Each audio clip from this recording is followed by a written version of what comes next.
तुमची मैत्रीण असो किंवा पत्नी असो, तिच्याकडून अनेकदा वेगवेगळे मेसेज येतात।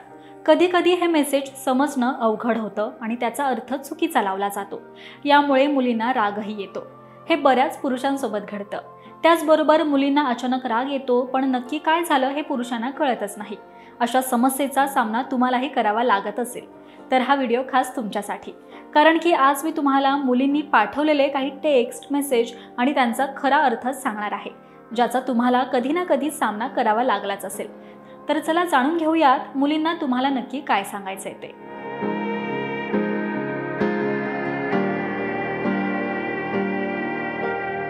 नंबर 1, जेव्हा मुलगी सांगते की ती तुमच्यासोबत रिलेशनशिपमध्ये येण्यासाठी तयार नाही, याचा अर्थ असा होतो की ती तुमच्यासोबत नातं निर्माण करू इच्छित नाही। तिच्या मनातला राजकुमार तुम्ही नाही आहात। अशा वेळी तिच्या भावना समजून घेऊन अंतर ठेवणं उत्तम ठरेल।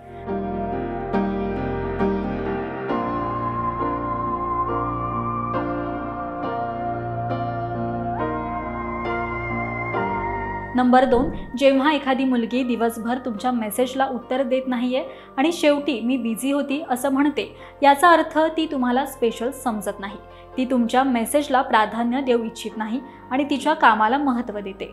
अनेक वेळा ती ऑनलाईन असू शकते, पण तरीही रिप्लाय देत नाही, कारण तिला तुमच्यात विशेष रस नाही। त्यामुळे अशा मुलीला वारंवार मेसेज पाठवणं योग्य नाही। नंबर 3, एखादी मुलगी तुम्हाला सांगते की तिला एखादा जुना दिवस आठवतो जेव्हा तुम्ही खूप मज्जा केली होती। याचा अर्थ ती तुमच्यासोबत आणखी वेळ घालवू इच्छिते। तिला तुमची सोबत हवी आहे। त्यामुळे जर तुमची घट्ट छान मैत्री असेल तर वेळ काढून तिला भेटा आणि तिला सरप्राईज द्या।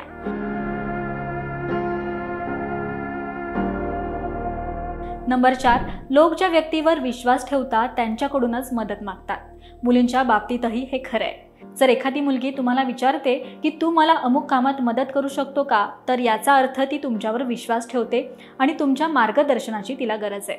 मात्र याचा अर्थ असाही नाहीये की ती तुमच्या प्रेमात आहे। नंबर 5, जेव्हा मुलगी कदाचित पुढच्या वेळी ठरवू किंवा हो पुढच्या वेळी बघू असं म्हणते, तेव्हा याचा अर्थ ती त्या गोष्टीत इंटरेस्टेड नाही। ती थेट सांगू शकत नाही, त्यामुळे ती काम, मीटिंग किंवा कार्यक्रमाचं कारण देऊन गोष्ट पुढे ढकलते। अशा परिस्थितीत तिचे म्हणणे नकार म्हणून समजणं योग्य राहील।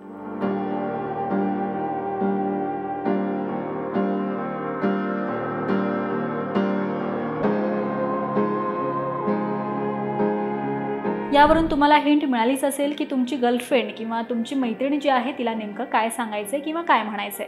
तर ही माहिती तुम्हाला कशी वाटली हे कमेंट करून नक्कीच सांगा। पाहत रहा महाराष्ट्र टाइम्स। धन्यवाद।